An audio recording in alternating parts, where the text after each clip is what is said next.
Good morning dear students. Saurabh sir की online SST की class में आप सभी का स्वागत है।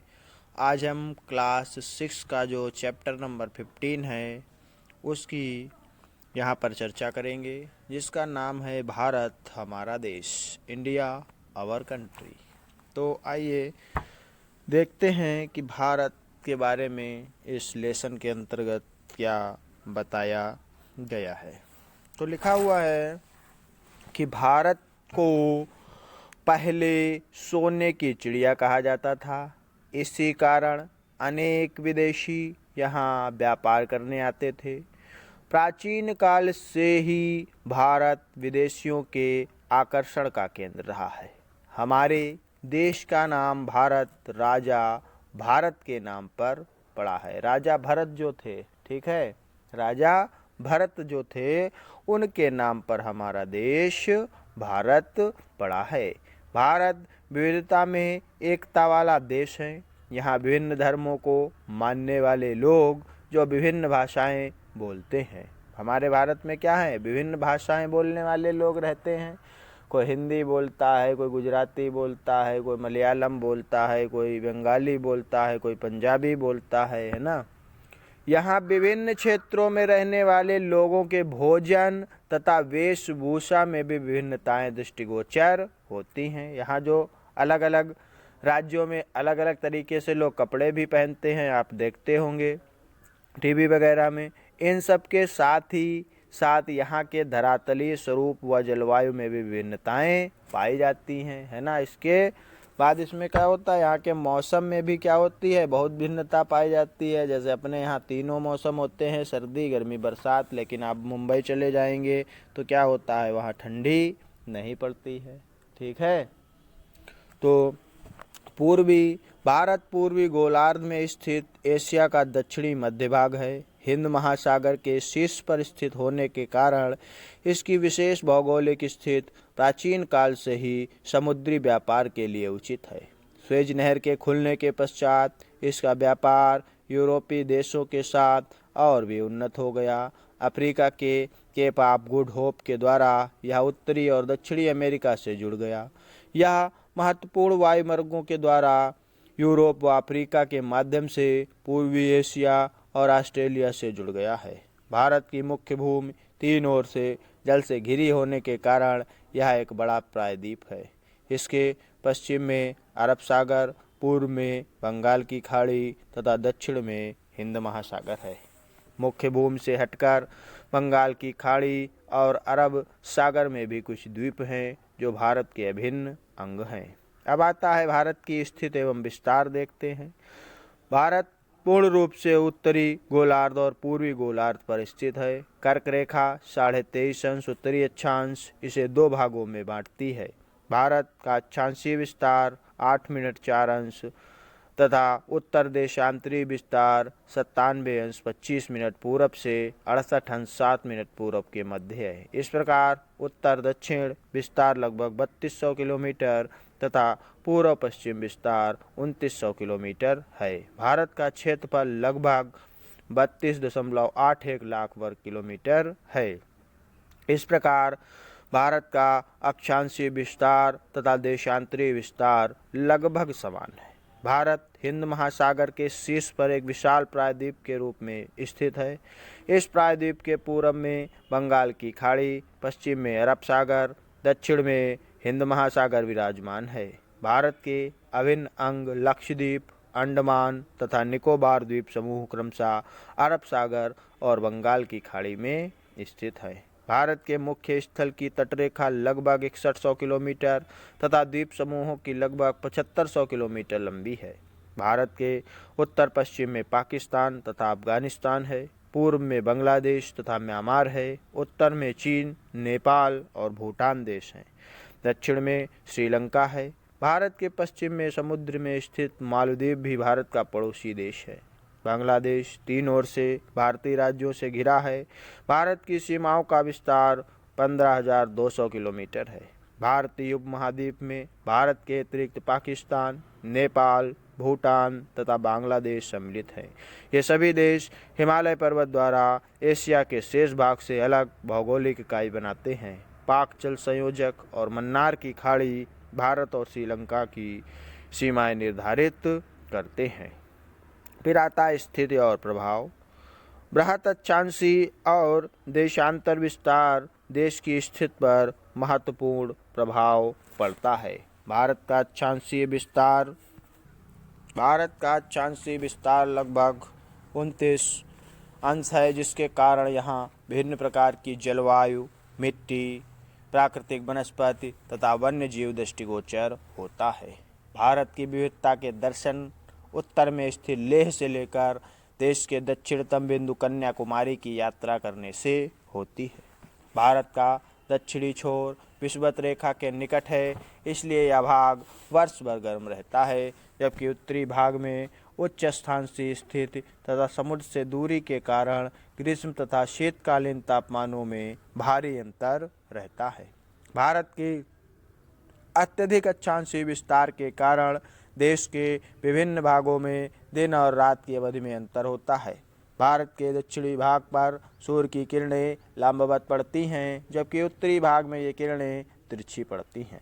भारत के दक्षिणतम भाग में दिन तथा रात की अवधि में लगभग 45 मिनट का अंतर होता है, जबकि सबसे उत्तरी भाग में यह अंतर 5 घंटों का होता है।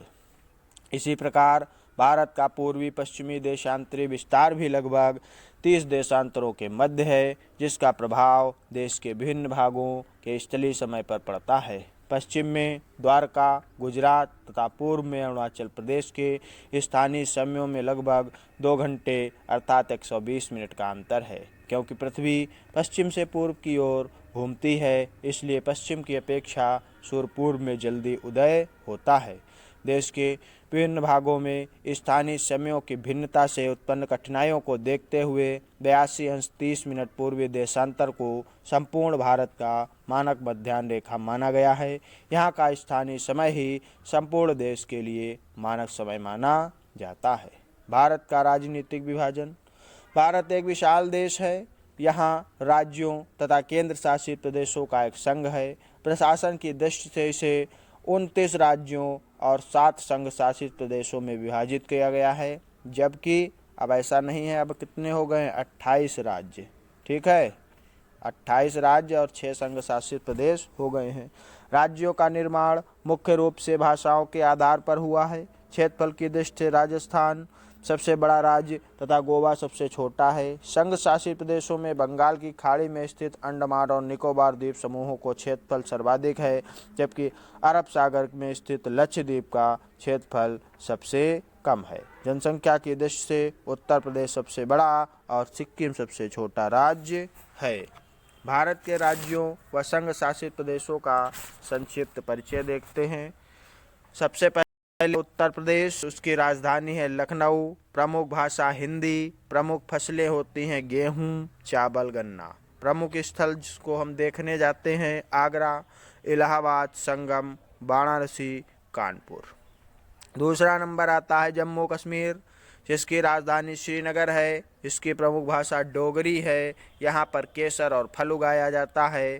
प्रमुख स्थल जो है वैष्णो देवी सभी ने सुना है, अमरनाथ और जम्मू लद्दाख।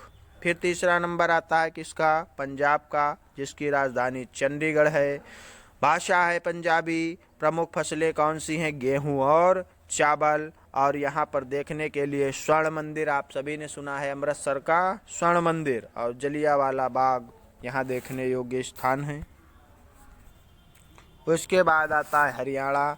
इसकी भी राजधानी चंडीगढ़ है। यहाँ हिंदी बोली जाती है। यहाँ की मुख्य फसल गेहूं है। बड़कन झील, पिंजौर गार्डन देखने वाले स्थल हैं। नंबर 5 आता है पश्चिम बंगाल। इसकी राजधानी कोलकाता है। यहाँ बांग्ला भाषा बोली जाती है। चावल और जूट का उत्पादन किया जाता है। यहाँ देखने के लिए सुंदरबन, शांति निकेतन और दक्षिणेश्वर। फिर आता है आपका केरल, जिसकी राजधानी तिरुवनंतपुरम है। यहाँ मलयालम बोली जाती है। यहाँ मसाले और नारियल और यहाँ शांत घाटी है। नंबर 7 ओडिशा, जिसकी राजधानी भुवनेश्वर है। यहाँ उड़िया बोली जाती है। चावल, यहाँ देखने योग्य पुरी मंदिर, कोणार्क मंदिर और चिल्का झील है। फिर आता है असम। असम की राजधानी दिसपुर है। भाषा असमिया है। गेहूं चावल बोया जाता है। गुवाहाटी कामाख्या मंदिर, काजीरंगा राष्ट्रीय उद्यान। फिर आता है आंध्र प्रदेश जिसकी राजधानी हैदराबाद है।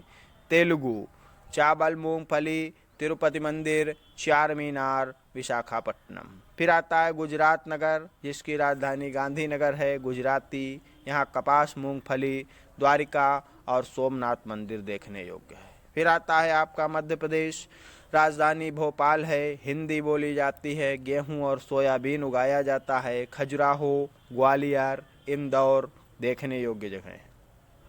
तमिलनाडु जिसकी राजधानी चेन्नई है। तमिल बोली जाती है। चावल और चाय की खेती होती है यहाँ पर। ऊटी, कन्याकुमारी और रामेश्वरम स्थल है।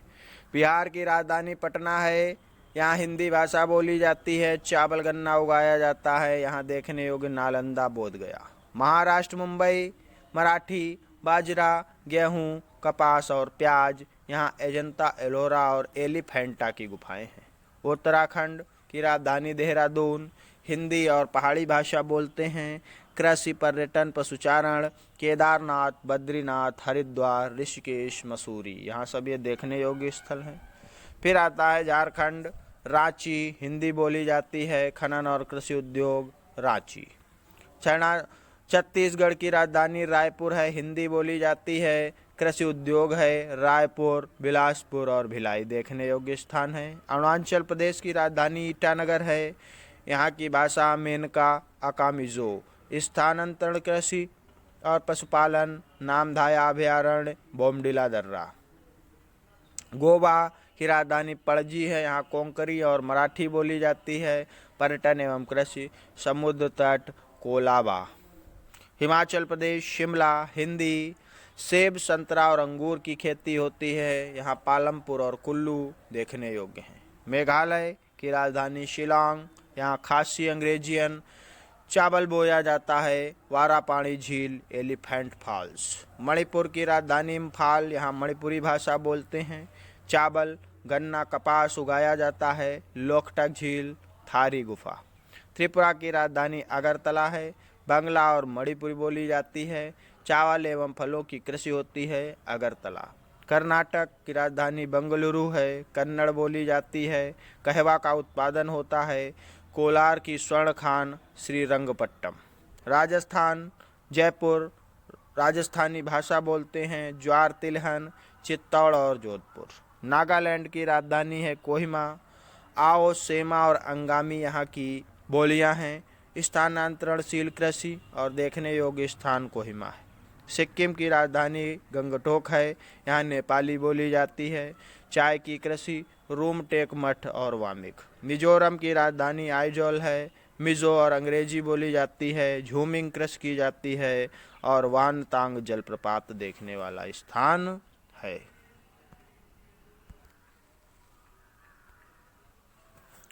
फिर आते हैं संघ और लिखा, नोट में भी लिखा है, वर्तमान में आंध्र प्रदेश का विभाजन कर तेलंगाना एक नया राज्य बना है और इसकी राजधानी भी हैदराबाद ही है। संघ शासित प्रदेश देखते हैं, अंडमान एवं निकोबार द्वीप समूह, राजधानी है पोर्ट ब्लेयर, भाषा हिंदी, निकोबारी, तमिल। आर्थिक क्रियाएं, पर्यटन और मत्स्य पालन होता है यहाँ पर। सेलुलर जेल यहाँ देखने वाला स्थान है। जेल देखना हो तो आपको अंडमान जाना पड़ेगा।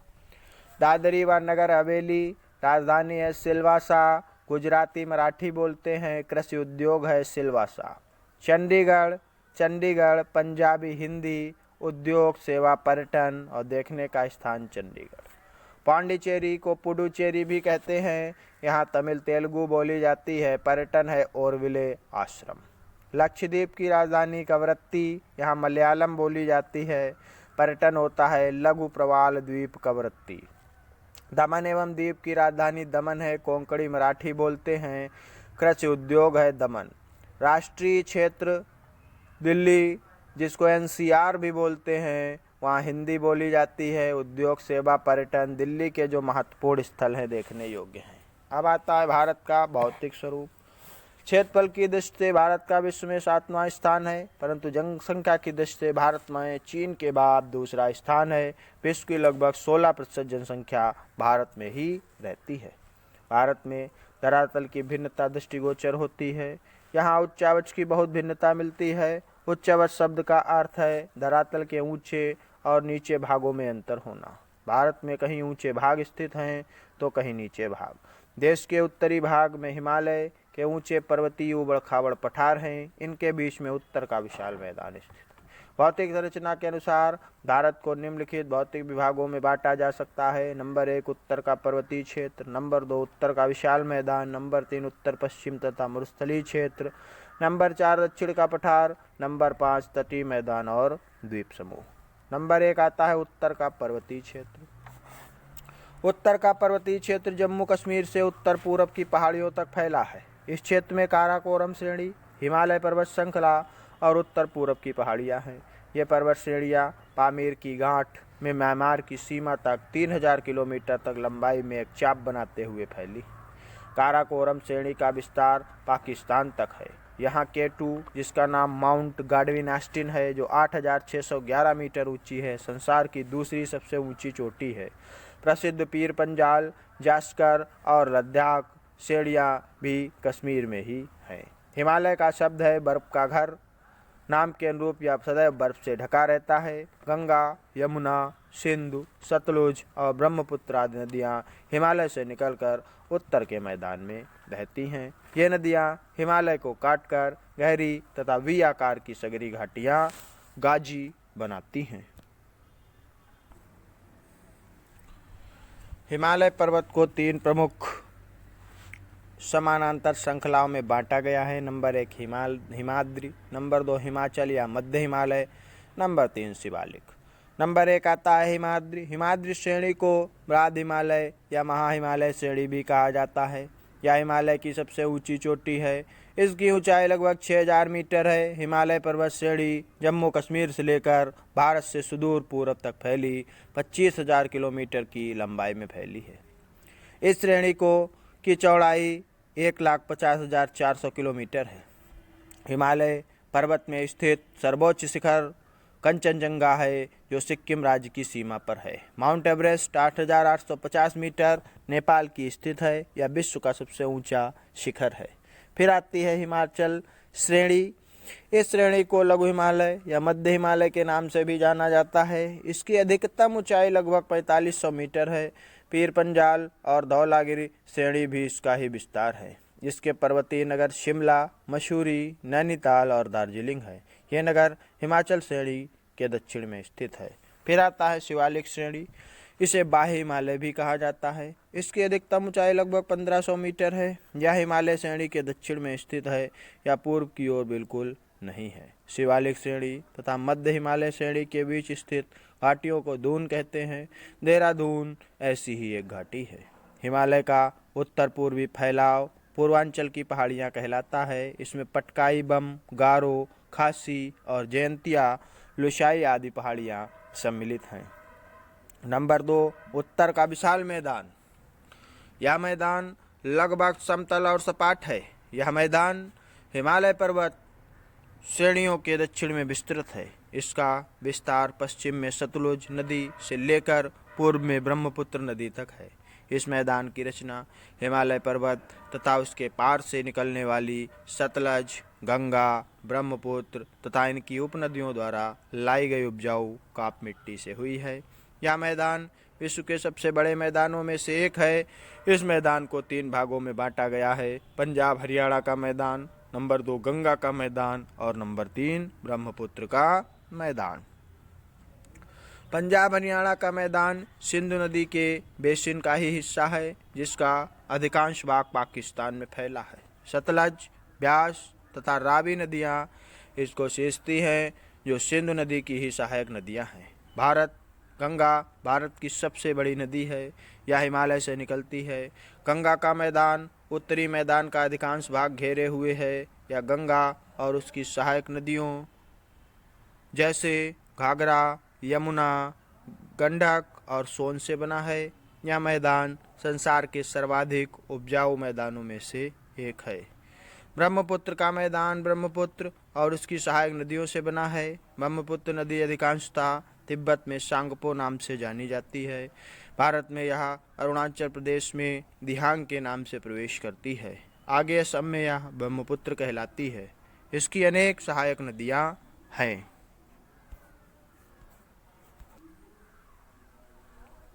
नीचे की ओर गंगा तथा ब्रह्मपुत्र नदियां परस्पर मिलती हैं। इनका जल विभाजित होकर कुछ वितरिकाओं का निर्माण करता है। ये नदियां अपने द्वारा लाई गई काप मिट्टी से विश्व का विशालतम डेल्टा बनाती हैं, जो सुंदरबन कहलाता है। फिर आता है उत्तर पश्चिम का मरुस्थलीय क्षेत्र। भारत के उत्तरी मैदान के पश्चिमी भाग में थार का मरुस्थल है। थार का मरुस्थल पाकिस्तान में फैला है। यहाँ की भूमि रेतीली है और यहाँ पर चट्टानें बहुत अधिक पाई जाती हैं। यह मरुस्थल अरावली की पहाड़ियों के पश्चिम में स्थित है। वर्षा की कमी के कारण यहाँ पर पेड़ पौधे बहुत कम हैं। यहाँ कहीं कहीं रेत के टीले हैं। फिर आता है दक्षिण का पठार। यह उत्तरी मैदान के दक्षिण में स्थित है। इसका धरातल ऊंचा नीचा है तथा इसका आकार त्रिभुजाकार है। यहाँ घाटियाँ और पहाड़ियाँ अधिक हैं। यह उत्तर में विंध्याचल की पर्वत श्रेणियों से घिरा है। अरावली की पर्वत श्रेणियाँ इसके उत्तर पश्चिम में हैं। इस पठार के उत्तर पश्चिम में है मालवा का पठार तथा उत्तर पूर्वी भाग छोटा नागपुर का पठार है। यह पठार कठोर आग्नेय और कायांतरित चट्टानों से बना है। यह समुद्र तल से लगभग 600 मीटर की ऊंचाई पर है। इस पठार पर अनेक नदियाँ बहती हैं। महानदी, कावेरी और कृष्णा आदि नदियाँ पूरब की ओर बहती हुई बंगाल की खाड़ी में गिरती हैं। नर्मदा और ताप्ती नदियाँ पश्चिम की ओर बहती हुई अरब सागर में गिरती हैं। ये अपने मुहानों में उपजाऊ डेल्टा बनाती हैं। तटीय मैदान और द्वीप समूह। पश्चिमी और पूर्वी घाटों के तटीय मैदान पश्चिम और पूर्व तक फैले हैं। पश्चिम में गुजरात को छोड़कर ये मैदान सकरे हैं, जबकि पूर्वी मैदान कतिपय नदियों के डेल्टा बनाने के कारण चौड़े हैं। पश्चिमी तटीय मैदान का उत्तरी भाग कोंकण तथा दक्षिणी भाग मालाबार कहलाता है। केरल के लैगून तथा पश्चिम जलखंड पश्चिमी तट की विचित्र भौगोलिक विशेषताएं हैं। पूर्वी तटीय मैदान का उत्तरी भाग उत्तरी राज्य तथा दक्षिणी भाग को कोरोमंडल तट कहते हैं। द्वीप को दो समूह में विभाजित करते हैं। अरब सागर में लक्षद्वीप, बंगाल की खाड़ी में अंडमान एवं निकोबार द्वीप समूह। लक्षद्वीप केरल के निकट स्थित है। ये मूंगे से निर्मित द्वीप है। इसके विपरीत बंगाल की खाड़ी में स्थित अंडमान एवं निकोबार द्वीप समूह मुख्य स्थल से दूर स्थित हैं। इसमें नारकोंडम तथा बैरन द्वीप ज्वालामुखी क्रिया से निर्मित है। ये सभी द्वीप बहुत कम आबाद वाले हैं, जबकि इनमें अनेक पर्यटन के लिए विख्यात हैं। भारत की भौगोलिक एकता। भारत के चारों भौतिक विभाग देश को एक अटूट इकाई में संलग्न करते हैं। ये चारों भाग ही एक दूसरे पर निर्भर हैं। हिमालय की नदियों द्वारा लाई गई काप मिट्टी से उत्तर के मैदानी भाग की रचना हुई है, इसलिए उत्तर का मैदान उपजाऊ और घनी आबादी वाला प्रदेश है। इसी प्रकार तटीय मैदान भी उपजाऊ और घना आबाद है। प्रायद्वीपीय पठारों में अपार खनिज पदार्थ मिलते हैं। ये खनिज ही हमारे उद्योगों के लिए आधार है। किंतु 1947 में हुए देश के विभाजन के बाद पूर्वी राज्य देश की मुख्य धारा से कुछ अलग हो गए हैं। इन राज्यों को देश की मुख्य धारा से जोड़ने के लिए लगातार प्रयास किए जा रहे हैं। देश में सांस्कृतिक और भौगोलिक भिन्नता के बावजूद एकता विद्यमान है। इसी एकता के द्वारा भारत एक सूत्र में बंधा हुआ है। तो आज के लिए बस इतना ही। That's all. Thank you.